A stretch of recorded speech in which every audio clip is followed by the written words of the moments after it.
All right, so first play we're going to look at, 2nd and 2, one of the Patriots' first offensive plays. What's going on, everyone? Mike Kadlick, Taylor Kyles here for CLNS Media, back with another live episode of the Patriots Daily podcast here on the CLNS Media Network, loaded up with sponsors today. We are powered by Prize Picks, we're powered by Omaha Steaks, we are powered by Monarch Money, and we're also powered by a 6th Patriots win in a row. If you guys missed it, which I'm sure if you're on this channel you didn't, but the Patriots won again yesterday, 24-23. Welcomed the Falcons to Foxborough, and we're able to win a tight one, able to win an ugly one, which to me, Taylor, is the theme of this entire show. The shows that will happen this week, the shows that will happen on this channel tonight, where it's us at 5. We got Patriots Beat coming up at 6 with Alex and Brian, and then Callahan and Giardi will close things out at 8 p.m. So another jam-packed night here on CLNS Media with the Patriots winning last night against the Falcons. But like I said, theme here for me is, and I said it last night of the show, but I'll say it here again, sometimes you just got to win these ones ugly. It was almost getting a little too good to be true on the 5-game win streak. They looked dynamite, rip-roaring, like nobody could beat them. And yesterday, they looked like that early and then fell off late. Only scored 3 points in the second half after a little 21-point barrage there in the first half. But, despite giving up 9 in the fourth, despite Drake Maye being up and down, which we'll kind of start the show off here with, they get lucky with John Parker Romo missing the extra point that could have tied it. Yeah, former Patriot, kind of helping out his own team there. But again, we'll get into it. We're going to break down the offense today, and we'll hit the defense tomorrow for anyone who is looking forward to some defensive stuff. But we'll hit Drake Maye's good, Drake Maye's bad, and then we'll do a stock up, stock down report on the rest of the offense. But overall, Taylor, before we get into Drake Maye, watching the film over a second time, diving it a little deeper, how bad was this? How good was this? And I heard David Andrews on the radio say sometimes it doesn't even matter as long as you win. So how much does it matter? And what ultimately can they improve on here after this 1-point win against Atlanta? Yeah, so also just to be very clear, this is mostly an offensive breakdown. We're not really going to talk too much about defense. We're going to save that for tomorrow. Schedule, it'll give us a little more time to get deeper in the weeds. We can't do the tape stuff, but still try to give you guys as much as we possibly can. So yes, we're going to do a stock report later of the guys that are trending up, guys who are trending down, starting with Drake Maye. The title of the video, I feel like I should address that off the bat, because the reality is that Drake Maye being in the MVP conversation at all was insane. Sure. I think he did earn it because the way that he was producing each and every week with insane efficiency, while still, as we kept saying, leaving plays on the field, but still obviously being a major reason you're winning and even blowing out teams. I think that was very fitting of him being in that conversation. But at the same time, you have to keep that up, right? You need to do that week in and week out, because especially this year, it is a tight race. You got Sam Darnold. After seeing what Sam Darnold did yesterday, versus, again, also Drake Maye was going up against a very tough Falcons defense. It has to be acknowledged. Yes, he had over 100 passer rating for, I think that was his 7th straight game or something like that. Mm-hmm. He put up more yards against the Falcons defense than anybody else had as a passer. I think it was almost 50 yards more than the next closest person, who was Tua Tagovailoa. So no one's saying that Drake is bad. He still made plenty of crazy throws, which we're going to get to when we really dive into the good. But there are also problems that he's having consistently, and I think that really kind of hit a certain head at this point where I'm saying, okay, I do need to see another game where these aren't so much of an issue. Sure. Because you have veterans like Sam Darnold, like Matthew Stafford, and then let's honestly also put Jonathan Taylor into the conversation. Oh, yeah, sure. He is absolutely deserving. It's a very tight race right now, and also we have a long way to go. Another caveat that people really need to remember. But when you're going up against especially veteran quarterbacks who make so few glaring mistakes, then the things that you do wrong, even if you are helping your team win and doing all those things, it's going to hurt your case. And again, I cannot underscore enough that Drake Maye being in that conversation as a second-year quarterback with everything going on around him, where it's a good offense for sure, but not an elite offense, not the kind of supporting cast that you would expect for somebody who would be in that discussion. it was surprising to even see him there. And while he did have those good moments, he's taking too many sacks still. That's the biggest thing. He's holding on to the football. And it's not just, he has a completion underneath for a solid gain when he could have had 30, 40 more yards than that. It's really that you are actually taking negative plays because you are not pulling the trigger. And then there's also times where, yes, the offensive line put him in some bad positions, but he exacerbated it with poor ball security. So there were just too many things that I see as significant issues for me to say that this improved Drake Maye's MVP case. I know you can just look at the raw stats and say what you want about yes, I understand that. But as we'll get into, it was not a perfect game. It was far from a perfect game. And even Drake Maye went up to the podium and said that he's got to be better for this football team. He'll have plenty of opportunities in a short span of time because they are about to play on Sunday, and then they're going to play a road game. But yeah, it was just, in my opinion, a step back in what has been an incredible season for Drake Maye. So as you can see, 102.5 passer rating. It's not a knock, but he does need to play better for this team to reach any ceiling that we do see on the horizon. I mean, look, let's call it like it is. The standard for him now, at least for media watching or for fans watching, and even for us going into it over these last couple weeks, has significantly risen over the last month, given how he's played. So again, the headline, guilty, it was my idea, but he did kind of look like, technically speaking, maybe lost a little bit of ground in the MVP race because, again, right, for example, Josh Allen's the favorite now. They beat Kansas City on the big stage. Half the time it's a performance award. Half the time it's when you do it, who you do it in front of, and where your team ultimately ends up. So, at the end of the day, this MVP race, I'm going to watch it. We're going to watch it. We're going to talk about it probably now every single week on the show. But really, what it's going to come down to for May is the Patriots winning the AFC East, which is going to come down to ultimately what is likely that last game against Buffalo. So, Mahomes didn't play well yesterday, but Allen did. He jumps them in the, in the rankings. Jonathan Taylor loses Indianapolis. So it's obviously super fluid. Technically, Maye did lose ground in the race, but it's not the end-all be-all. He still had a great game. He still had a decent game, which we'll get to. He had great moments. He also made some mistakes. And that's just what this is going to be. And we couldn't necessarily expect him to, play at this pace forever, even though he still played at a pretty damn good pace yesterday. So let's start there, and let's get into the good of Drake Maye on Sunday, because he did still complete over 65% of his passes. And for what it's worth, yesterday, Patrick Mahomes completed less than 50% of his passes for the first time in his career in the NFL. So Drake Maye goes 19-29. He had the 2 touchdown passes. One of them was obviously that beauty to Pop Douglas out of the backfield. Great throw. He had the most, you mentioned it, he had the most yards against this Atlanta defense this entire season. Still was dropping dimes. That throw to Stephon Diggs across the middle where he kind of layered it in there was probably my favorite throw. Nasty throw was probably my favorite throw of Drake Maye's career, or at least one of them. That was outstanding. He also ran for 20 yards, a handful of first downs in there as well. Still making plays with his legs. Would like to see him get down a little bit more, as we know. But overall, there was plenty of good still on Drake Maye's resume in this game. So watching it over, diving a little deeper, what did you see? What was the good from Drake Maye in your opinion on Sunday? Yeah, so I broke this down into themes. The first one was tight window throws. On those, he was spectacular. He did miss early when they tried that same corner post to Demario Douglas off that half boot action. I liked it. It was a little bit different. Last time it was from kind of a tighter look from under center. This time we saw Drake line up in the shotgun for more of a spread look, so it wasn't as obvious that was exactly what they were going to do. Demario Douglas got open. I did think he probably should have led Demario wide versus leading him upfield. I could see an argument for both, but I think with Pop going upfield, it allowed the defender to get back into position. Granted, that guy, I think it was D. Alford, I forget who exactly it was, but he had to elevate and get a hand on it to make the breakup. So it's not even like it was necessarily a bad throw. I just think that Drake probably could have put Pop in a better position and obviously himself in a better position to actually get a completion. But after that, he was lights out. You had the out route to Hunter Henry on 3rd down. That was especially impressive because the Falcons sent an overload blitz. So Travion Henderson had to blitz a linebacker. Then there was a defensive back that was also shooting in the same gap. Drake Maye slid into pressure through that one, and I took a picture of it with threading the needle, because when you look at where the defender's hand was and where Hunter Henry caught it, it was quite literally perfect. Any different type of pass that probably isn't completed, and that was to convert a 3rd and 7 early on in the game. Then in the second quarter, intermediate in route to Demario Douglas before he actually got hit by Travion Henderson. I'll break it down. While I do see the growth in Travion's game. He's not getting flags. That's the biggest thing. He's not losing immediately. Wasn't perfect. On this particular rep, he literally got walked into Drake Maye, and it actually resulted into a tabletop where Maye wound up falling. But another tight window completion to Demario Douglas. That was during the 2-minute drill.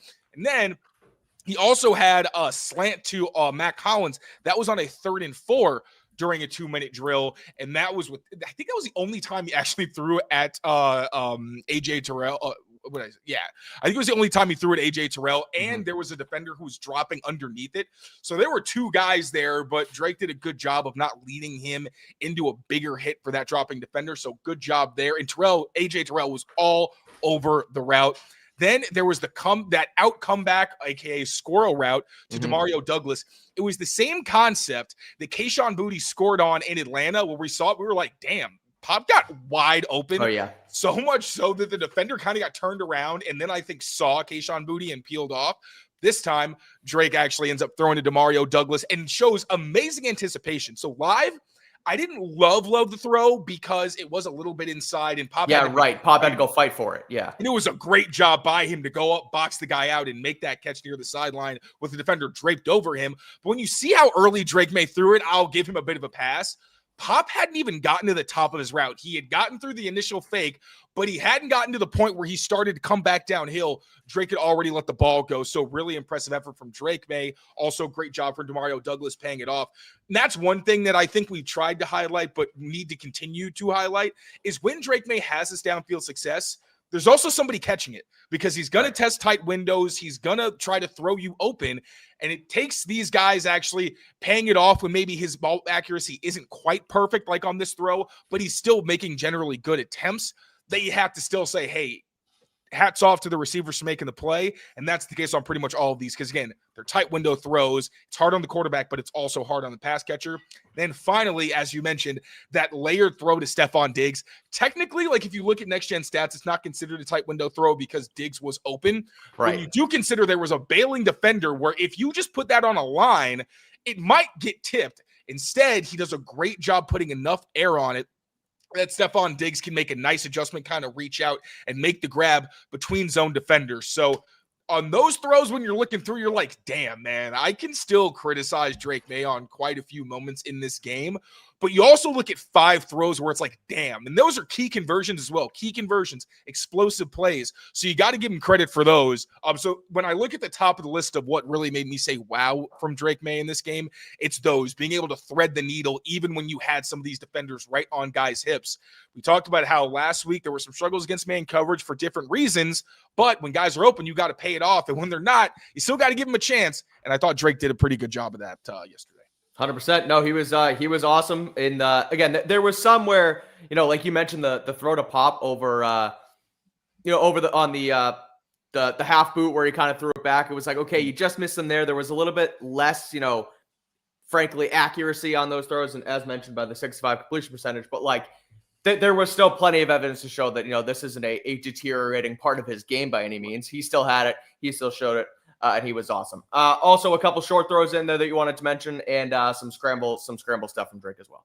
Yeah, so I thought Drake did a good job of leading his receivers into space. The only short throw that I didn't really like was his check down where I think he wanted to go to Hunter Henry, decided to turn it down because coverage had kind of peeled up that way. Travion Henderson's wide open in the flat, but Travion didn't really look at Drake when he threw it. So it felt like he kind of drifted, and that created a bit of a miscommunication. He had to twirl. It was still catchable, but it went through his hands. It was a little bit off there, but again, I think part of that had to do with the rookie kind of drifting on the play. But other than that, Drake really was pinpoint. Now, not all of these were difficult throws. Some of it was just, hey, good job going through your reads, finding the easy play, making it in a big moment.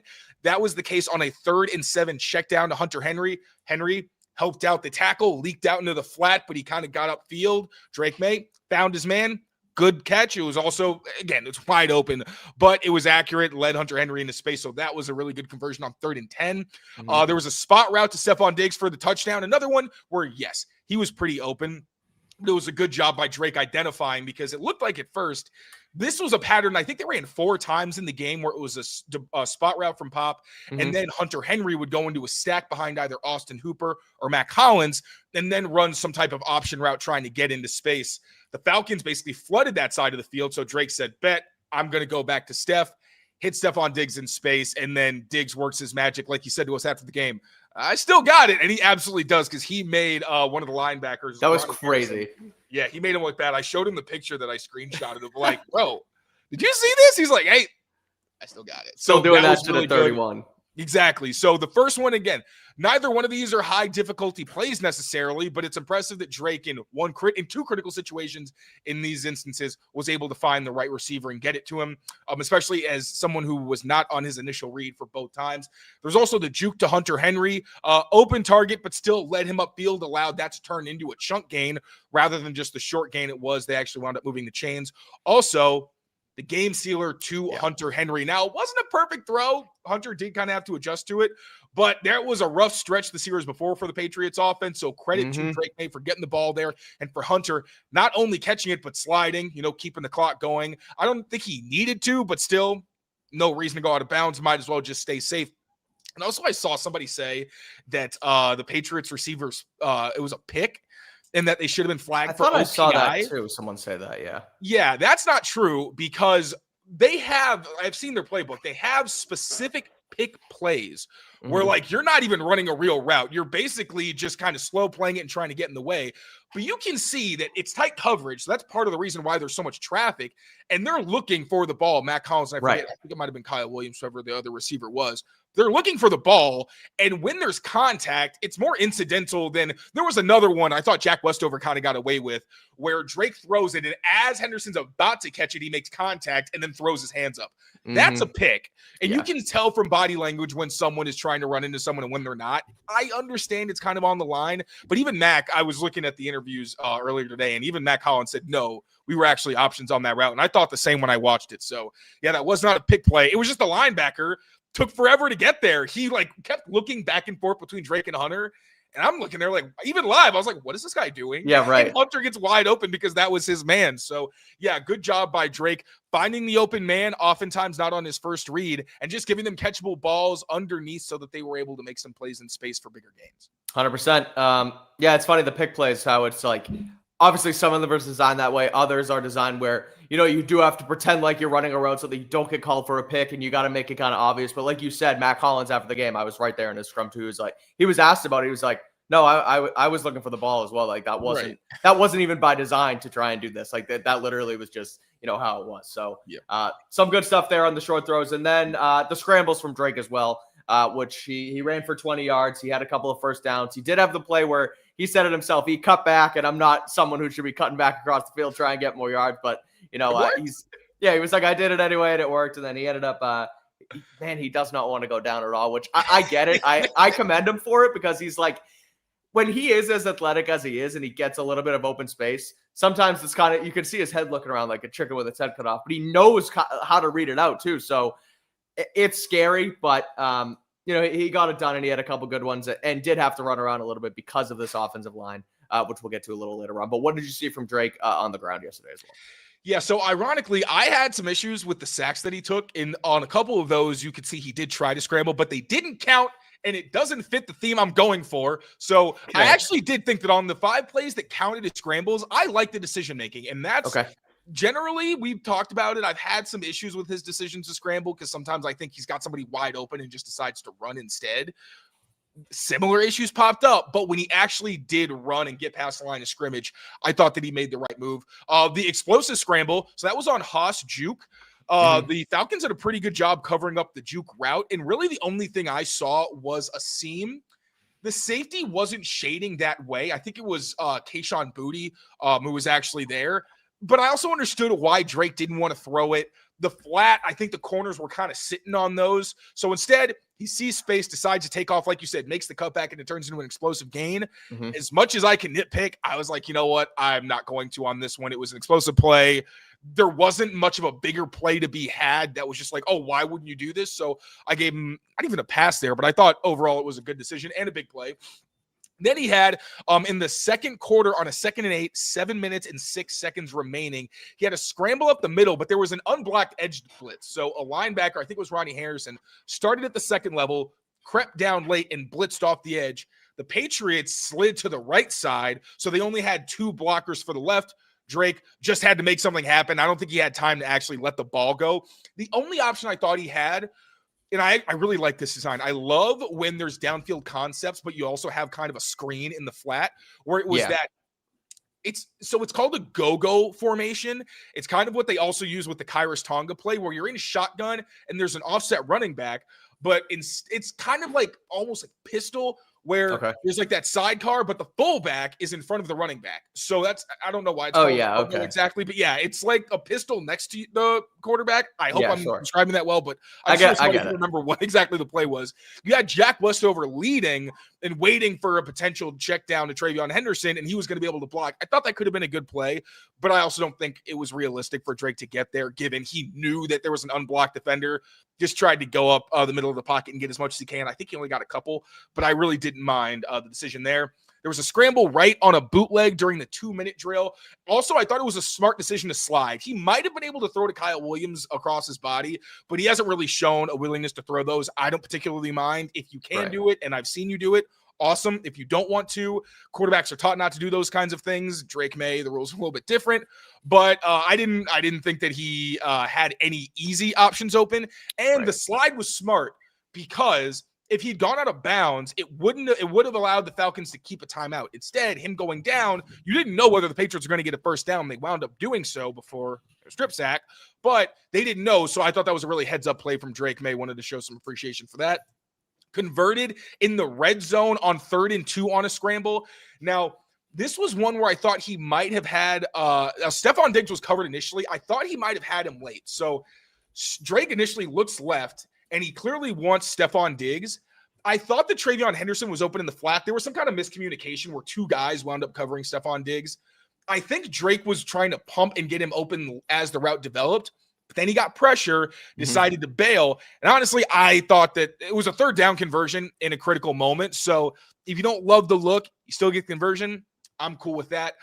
So that was another positive. And then he scrambled right after a really Morgan Moses lost to a spin move pretty badly inside on 2nd and 18. Almost immediately killed the play, but Drake Maye, it was a very modest gain, I think 2 or 4 yards. But the fact that that wasn't a negative play and he didn't have to take a hit, instead was able to get something out of it, I thought that was good. So when he actually got past the line of scrimmage, Drake Maye scrambles, I thought, were wise, and at times they led to some pretty important conversions, even though they weren't always able to capitalize on the opportunities that those created.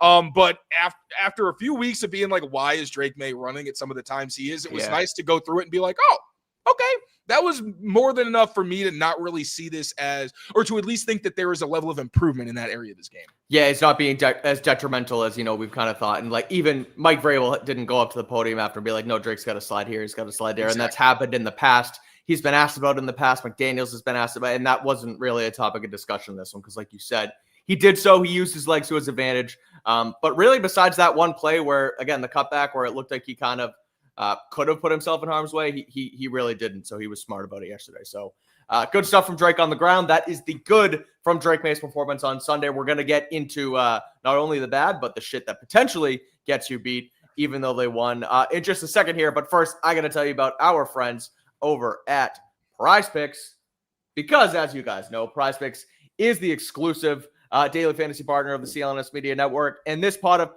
episode of Patriots Daily and every episode of Patriots Daily is powered by Prize Picks. The hard-hitting football action is even better with Prize Picks. And although the weather might be changing, the feeling of being right never gets old. So keep the season rolling on Prize Picks by getting $50 instantly in lineups after you play your first $5. Prize Picks is super simple to play. You just got to pick more or less on at least 2 player stats. And if you get your picks right, you can cash in. And Prize Picks is the only app that offers stacks, meaning you can pick the same player up to 3 times in the same lineup. It is Cowboys versus Cardinals tonight on Monday night. So if you're interested, you know what, Taylor? We're going to go with old friend Jacoby Brissett starting for Arizona tonight. You could pick his more passing yards, his more rushing yards, his more touchdowns, all in the same lineup.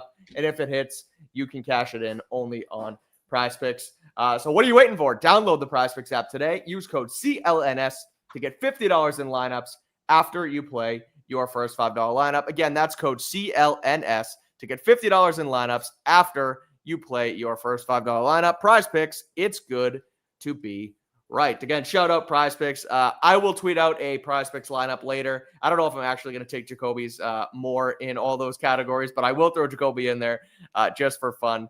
And if you guys want to follow along, go ahead and do so on PrizePicks. Again, you see it at the bottom of the screen there, but use code CLNS to get 50 in lineups after you play your first $5 lineup. All right, let's get to the bad from Drake Maye. As we know, 2 turnovers in this one from Drake and a third one, or a third fumble that could have potentially been a turnover, but they were able to fall on it. The interception was towards Hunter Henry on what looked like a miscommunication. He was sacked 6 times, and although we did talk about a lot of the great throws he made yesterday, there were a couple misses as well. Taylor, you outlined the bad from Drake Maye as the downfield inconsistency, as well as those unnecessary sacks. So before we get to the third, which is really the shit that gets you beat, like we talked about, what didn't you like it and just considered bad on Sunday for Drake Maye? Yeah, so starting with the downfield inconsistency, there's a lot of asterisks in this category, okay. So I want to make that very clear. This is one where I feel like when you really peel back the layers, it wasn't as bad as I initially thought. Okay. But Drake has set, once again, such a ridiculous standard for his downfield consistency and putting it on his receiver. Usually you see like maybe 1 or 2 misses in like 10. I thought he had a few sometimes where I thought he really shouldn't have pulled the trigger, and I'll get into those. But I just thought it was a step back, and again, in what has been an incredible downfield passing season for Drake Maye, just a little more off than he's been in the past. Already mentioned the overthrow to Demario Douglas. Don't need to get into that. I feel like he could have led him more to the sideline. Once again, led him deep, and it was still very close. The defensive back had to make a great play, but I just thought that a different throw might have led to a better outcome. He had a miscommunication on the corner with Stephon Diggs versus quick pressure. This is one of the first asterisks. I don't know if Diggs was supposed to run any different kind of route. Just because of the way they usually run that, I don't know how many times I've seen someone convert it to a post. He did have Demario Douglas open on and out against press coverage. Kyle Williams was open on a dig behind him. But also, to be fair, this was another quick pressure play. So I am guessing that Drake was just saying, I'm going to throw this away, just chuck this deep, and hopefully I can get away with it. Like we used to see Tom Brady do that all the time. I haven't seen Drake do that a ton, which is why I put the asterisk here. Honestly, the downfield inconsistency was not a major concern of mine. It's just something to note, I guess, for the future. But I wasn't sure what exactly happened on that play and why he threw there. But if you wanted to play devil's advocate, I think you could say, he knew he was going to get hit. He had no time to get to Kyle Williams, who got open against Kyle Williams is sneaky pretty good, honestly. He got locked up against press a couple times. When A.J. Terrell didn't get hands on him, he actually did look pretty good, and you saw that explosiveness from college. And then Demario Douglas, he could have thrown, but that's a timing route, and I don't think that was where he was looking first. It looked like more of a kind of high-low concept there. He also missed high on an intermediate stop to Kayshon Boutte along the sideline. This was one of the rare missed connections. I think I really wasn't sure what exactly led to this when I was kind of in the middle on it. Might have been what was going on in the pocket. I'm blanking on the exact play, honestly, and what. Let me see if I can find it. Because I cut everything up. I'm gonna see. All right, so you cut everything up, but we can't put it on screen anymore. No, you can't. Because wasn't that fun? Remember those days? Yeah. So So the plate. Okay, so he steps into the pocket, and Garrett Bradbury is getting walked back a bit. But at the same time, I also think Drake's this is what it was. I'm sorry. I think Drake was a bit late. So when he gets to the top of his drop, he takes one hitch, and usually on an outbreak or on a throw to the sideline, you want to take one hitch and then throw because the margin for error is so much smaller. Drake ends up taking 2 hitches, and I think that makes him late and leads to the high throw potentially. So notable there. I could be wrong, but you don't really see him miss those very often. I think that second hitch might have been what kind of thrown him off, and also potentially the fact that when he kind of stepped into the throw, he did have pressure in his lap. He had a miscommunication on the seam to Hunter Henry, another asterisk. So he clearly was expecting Hunter Henry to look way before Hunter looked, but I feel like they were looking at it 2 different ways. So for reference, last week, You'll all remember Drake looks left, sees that it's a too high shell because he wants to throw to Kayshon Boutte one-on-one, immediately darts his eyes inside and hits Austin Hooper. I think that on that route, you're going straight up the seam because it's too high, right? You want to exploit an open middle of the field. Sure. If it's single high and that post safety's right there, you don't want your guy running right to that safety. If you can, you'd rather have him run over, right? Because the safety's not going diagonal. He's trying to go straight downhill. I think Hunter did the right thing. He converted the route, seeing it was single high, and also that I think it was Xavier getting their numbers mixed up because Watts is 31 and Bates is 3. I'm sorry, but because I remember when Bates was with the Bengals, he had two digits. Really messing me up. But Bates was starting to kind of buzz underneath the crossing route. So Hunter's saying, like, I'm not going to get the ball with this guy in position to smack me. Let me try to get over it, or at least pull him and maybe get somebody else open. I think Drake wanted the eyes quickly because he was like, there's a lot of space here. Maybe I can get this to Hunter, and he wasn't able to connect. So I really don't know. It's tough to tell from that exact play because those are two guys you expect to know. Like, Drake's the quarterback, Hunter's a veteran. It's weird that they wouldn't be on the same page, especially considering they are in sync 99% of the time. So I don't know who to put that on, but I will say I don't think Drake should have thrown it. Because if you don't have his eyes, you are throwing directly down the pipe, literally down the pipe where the post safety is. So if you miss, you're throwing, as he did, directly to the opposite team. I like the aggressiveness. It's such a fine line because of how much chemistry is involved in those kinds of plays and just their relationship overall. I don't want to dock either guy too hard. I think I would be surprised if we see this kind of thing again. But it's notable, right? It was another weird miscommunication on a day where we saw quite a bit of them for different reasons. Also, after that, in the fourth quarter on a 3rd and 12, overthrew Demario Douglas on a crossing route.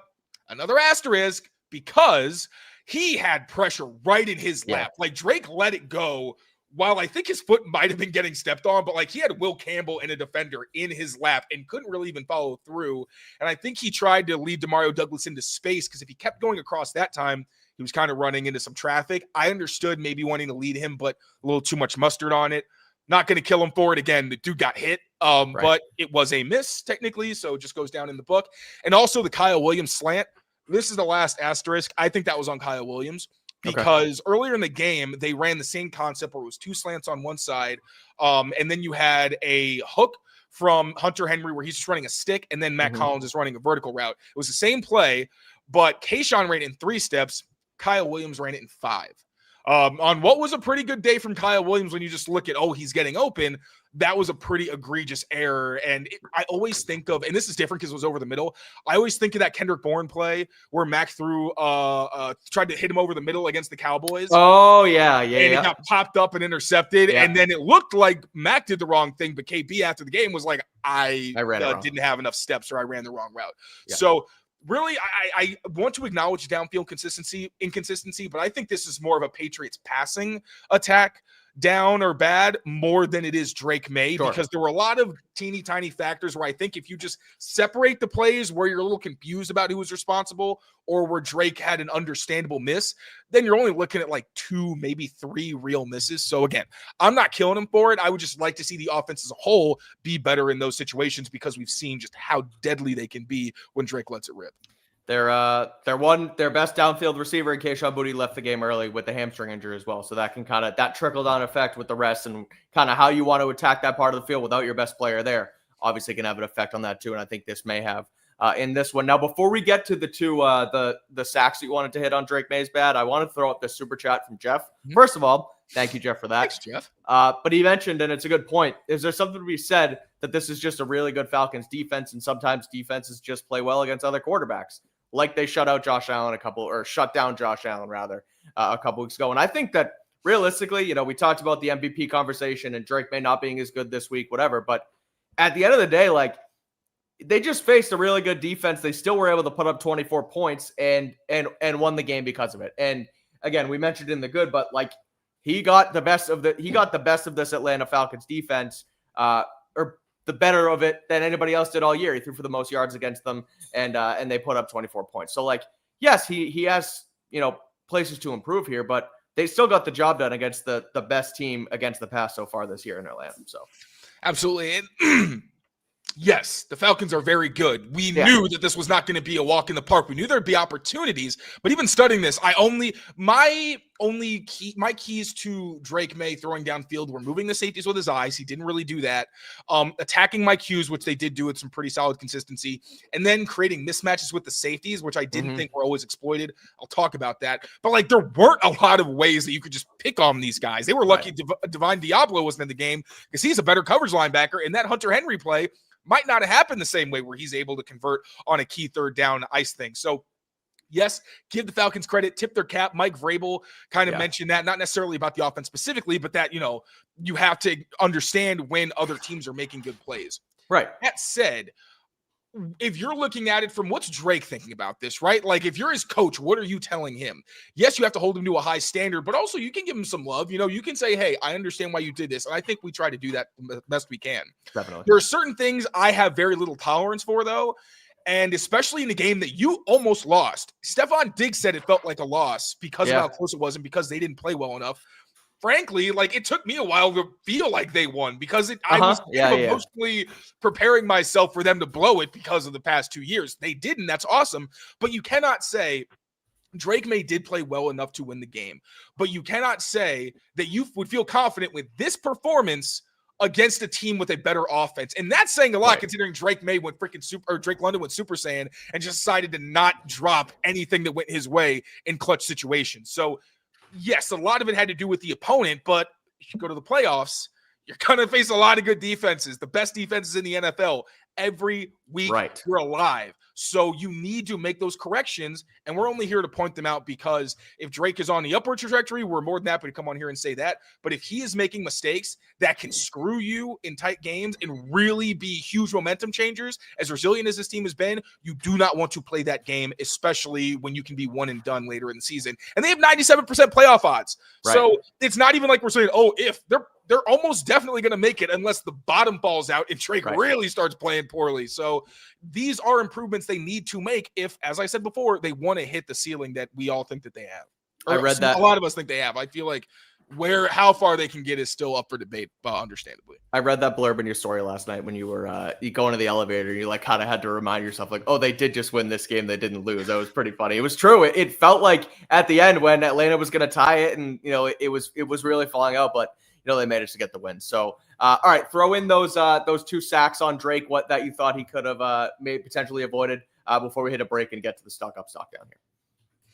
I'm sorry, I didn't hear you for some reason. No, the unnecessary sacks you had to just wanted to let you hit those before we get to the next break.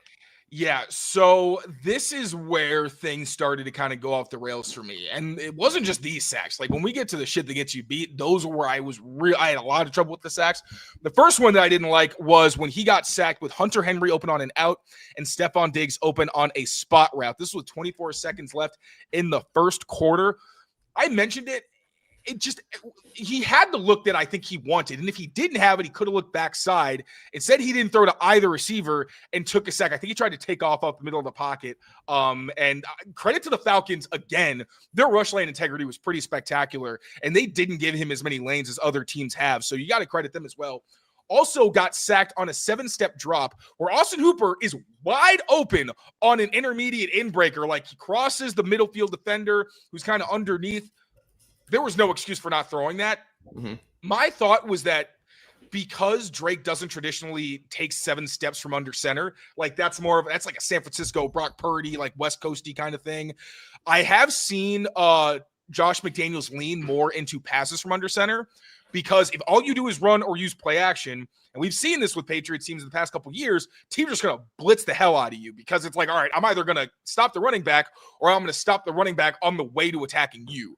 So it's a really dangerous game to play. And I like that he's done that, but I wonder if Drake was uncomfortable with the footwork because he like tapped the ball or like looked like he wanted to throw like 3 times. I don't know if I've ever seen him like that hesitant on one individual rep before.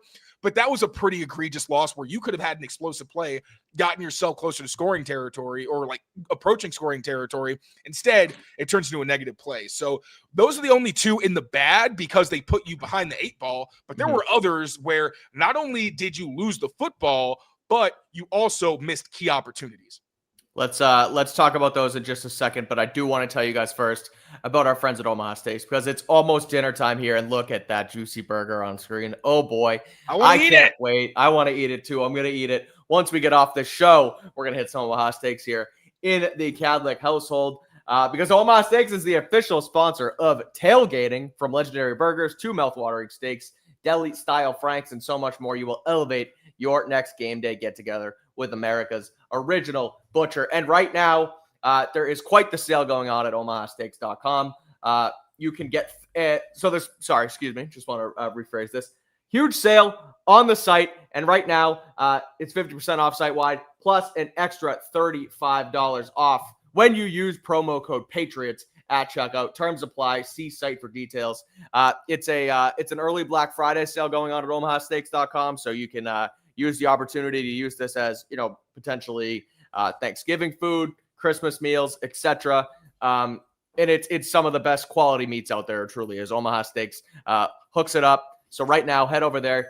Use code Patriots at checkout. You'll get 35% off on top of, you get $35 off on top of the site-wide sales right now. Again, that's omahasteaks.com. Use code Patriots for $35 off your order at checkout. Terms apply. All right. We'll hit Drake Maye's shit that gets you beat, and then we'll rifle through stock up, stock down in a second. But what was I know, again, they won the game, so it's not technically shit that gets you beat, but it's the shit that can get you beat in another circumstance, and it's the turnover-worthy plays and then a missed red zone opportunity. So what'd you see on these?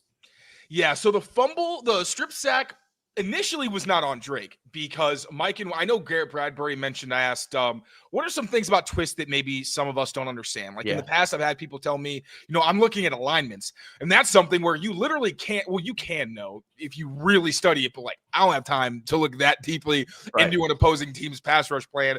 But that's one thing that they'll key in on. So sometimes, I remember Cole Strange told me that a couple times where, in that Dolphins game, where he had a really rough one, they were in the red throwbacks in 2020. Oh, yeah. 2023. Yeah, against Miami? Yeah, exactly. Yes. That was one where he said they were just sometimes where they stunted and used blitzes that he didn't recognize because they hadn't shown them on tape the week before. And that was why he looked completely lost at times where you're like, why in the world wouldn't you block that person? Garrett Bradbury mentioned it's a stunt loss is never on one person. It's the team. And I understand. Sure. But on that particular play, he was helping out somewhere else. There was almost no chance for him to really give adequate help. And Mike Nwenu was just way too slow to pick up the stunt. I'm going to get into his performance later. Mm-hmm. But that killed a very promising 2-minute drive. And I'll say this, Drake Maye was he had really nice stretches, and then he'd have a random bad play that would kind of kill the streak, and then he'd do it over and over. It was kind of volatile. But this was just really bad because it's different. So he's tried to stiff arm people before, and he's done it successfully. Sometimes not. So when you do it is when you have someone who isn't named Max Crosby or Myles Garrett chasing you down, and you're going laterally. So if you're running away from a guy sideways and he's diving at you, yeah, you can throw a stiff arm because the ball's over here. There's not a great chance for them to actually punch it out. And even then, you still should keep it tight to your body just in case. If you are in the pocket and someone's coming directly at you, you're playing a real dangerous game because remember last year, the Zach Sealer strip sack. Yep. He tries to do the same thing and he holds the ball out here. And it looked just like that, where he's trying to swipe away and the defender just punches the ball out. You cannot have that happen. Was the sack on him? No. The fumble absolutely was, and he's lucky that they avoided an absolute disaster, thanks in part to Will Campbell, who actually, shout out, he tried to punch the ball out. You can see they started to celebrate, which if I was the Falcons coach, I would have been pissed. Yes. Because he started celebrating 15, 20 yards from the end zone, and Will Campbell tried to punch it out but made the tackle, so kudos to him. So, yeah, unacceptable ball security in the pocket on that one. And then tripping over your own offensive lineman. I couldn't get a good angle on whether the ball hit his knee. I don't want to be a total jerk here, but that looked really bad. Yeah, it did. Yes, the pocket got kind of pushed back. I understand. Maybe not his fault that he gets tripped up. He's an athletic dude. It's not like he's this stumbling giraffe out there. But you drop that ball. If by some happenstance another defender was closer, you lose that. Mm-hmm. And it's not even a forced fumble on anybody else. You just dropped it. So you could say, hey, it'll never happen again, but you still did it in Cam Ward fashion. So you got to nip that in the bud. And I'll just round it out here because it was the other sack that he took. And this was one of the most egregious and one that I'm not sure a lot of people are going to talk about. This was a missed red zone opportunity. So it was a third quarter, 7:57 left, 2nd and 5 at the Falcons 5-yard line.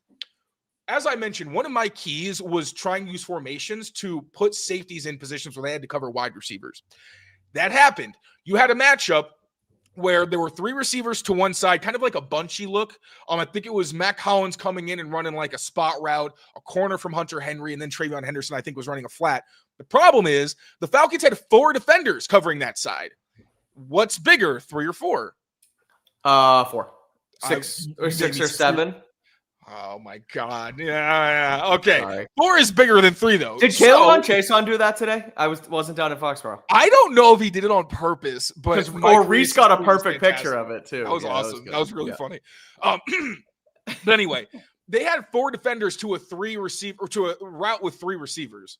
That's not great math. Right. Backside, you had Stephon Diggs and Jack Westover all the way outside. Jack Westover is running a go route, and then you had Stephon Diggs against, I believe it was Xavier Watts, running a slant or Bates. I'm sorry, I can't remember it right now, but it was a safety who he's going to beat on a slant if you just give him an opportunity. Instead, Drake looks left, and then while trying to parse through what's going on there, ends up getting sacked. Jalen Walker walks Will Campbell back, and then Walker kind of trips him up. If you just look at the play on its own, especially live, you might not really notice, and you're like, oh, that's a pretty quick pressure. But it could have been completely avoided if Drake looks to the right side where he has a numbers and matchup advantage and throws there. So it's not the fumble. It's not so bad that you're turning the ball over. Like, that's the real shit that gets you beat. But you know what else gets you beat? Missing red zone opportunities, because that sack knocked them back, and then they tried a screen that didn't have any real shot of reaching the end zone. So to me, that's a drive-killing play when you're in prime scoring territory.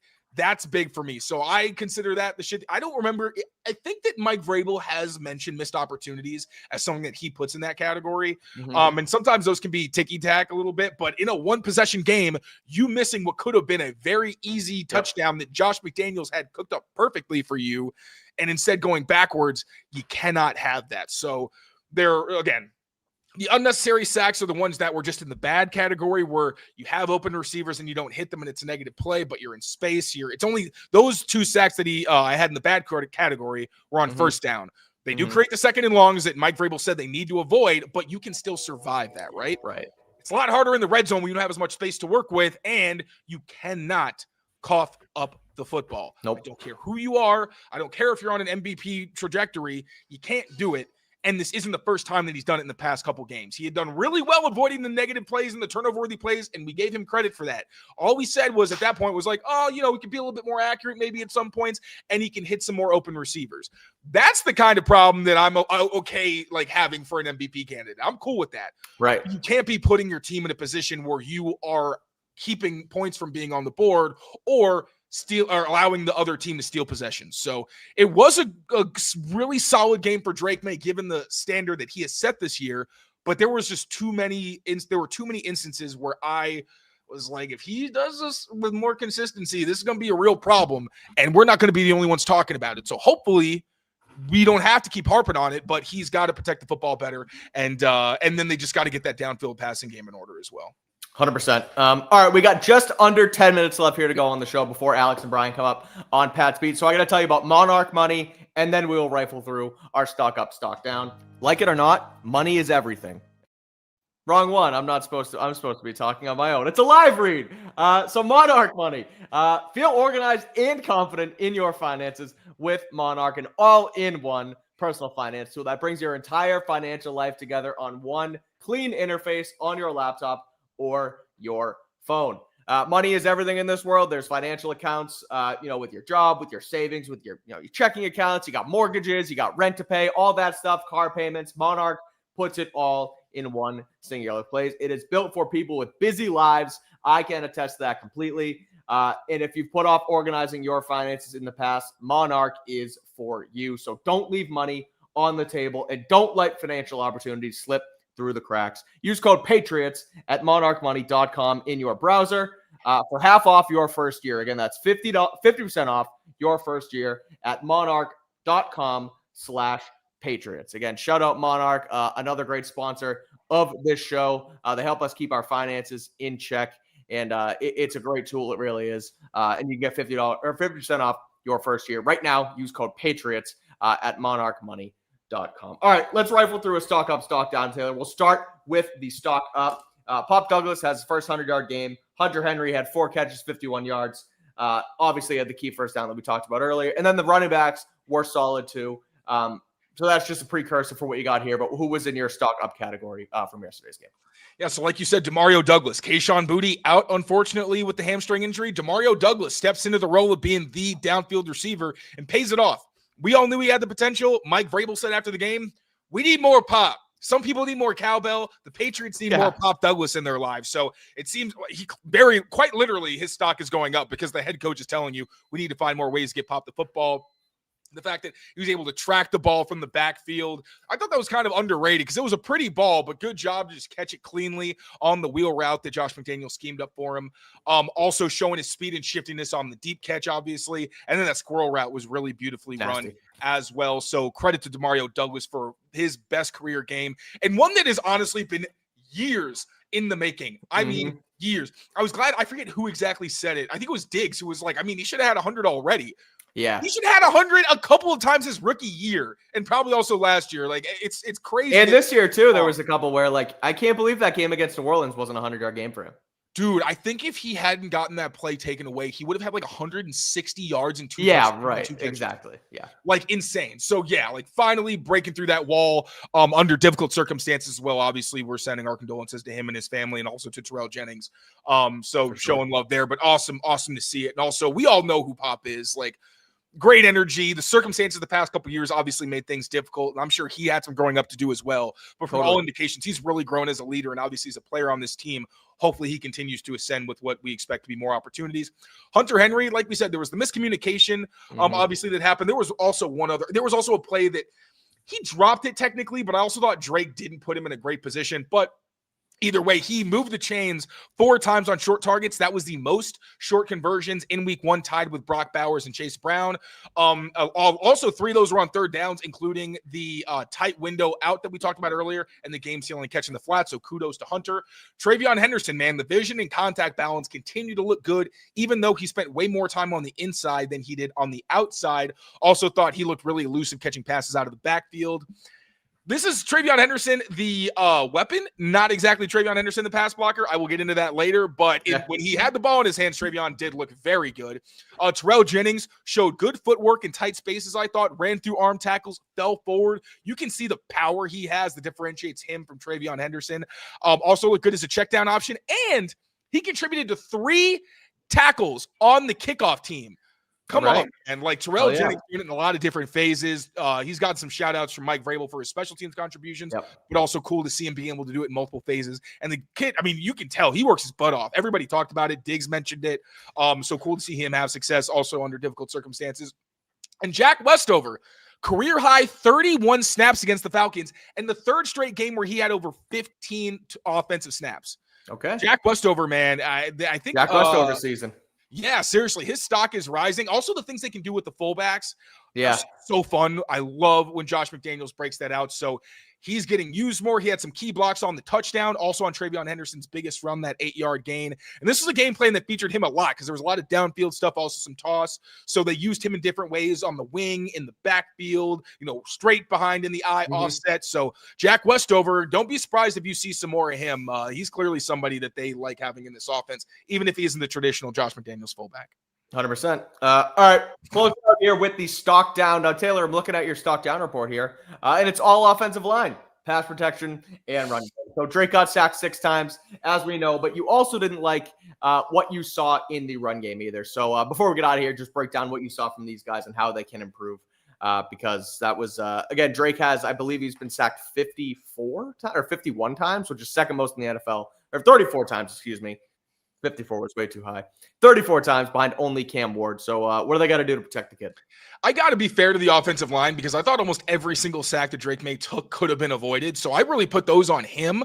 But at the same time, there were also times where Drake got the ball out and saved the offensive line. So it was a little back and forth there. I did not think this was their best day. I think it was their second lowest graded day pass blocking as a unit. Mike Nwenu gave up a sack and 2 hurries. He lost pretty badly on twists on an early 3rd down, also on Maye's strip sack. He also lost to the edges throughout the 3rd quarter. There were like 3 different losses, a couple of swim moves and one where he got a double swipe and a rip. So not a good day really for Mike Nwenu, considering he was playing pretty well. Got protector of the year, and I might have to take it away from him after midseason. Yeah, right. And we mentioned that. Morgan Moses, he was, and we've seen this against Myles Garrett. He was forced to turn his shoulders to try to match speed. That led to him losing to some inside counters, also to power. He gave up 4 hurries, and I thought Drake kind of bailed him out a few times. Garrett Bradbury struggled on an island against, I didn't expect this, but former Patriot Sam Roberts kind of gave Garrett Bradbury the work on some snaps. Interesting. Yeah, so he went in some different ways. He pushed him back on some longer developing plays, but also beat him to his edges a couple times. So, hey, good for Sam Roberts. He's been on a few teams since he was with the Patriots. Travion Henderson, he really struggled to sustain blocks against Caden Ellis, and that was really my biggest issue. Now, Caden threw like a rip move, a spin move, a bull rush, and kind of threw Travion Henderson at one point. So this was maybe his toughest test yet. And you got to give him credit for at least not losing quickly, although he did whiff on one play against James Pierce. He tried to cut him and just didn't even get close. I'm not sure how much Drake moving had to do with it, but he didn't even get close there. But, Travion Henderson has been better, but I did think that he needs to learn how to make sure that he is sticking on blocks so that Drake doesn't have to worry about getting around it and it doesn't turn into like a quick thing. Then Will Campbell and Jared Wilson struggled a bit, but overall I thought they were fine and pretty solid overall. So that's just the pass protection. Run blocking, Jared I thought was pretty solid outside of Campbell and Wilson both allowed sacks, but those were on longer developing plays, as I kind of mentioned, that were avoidable. But Jared didn't really get a lot of push in the ground game. That was disappointing. We've mentioned that before. And he got knocked back and lunged on a couple of reps, so can't have that. The tight end struggled against edges, specifically Hunter Henry could not block Jalen Walker. He allowed instant penetration in the low red zone on a play.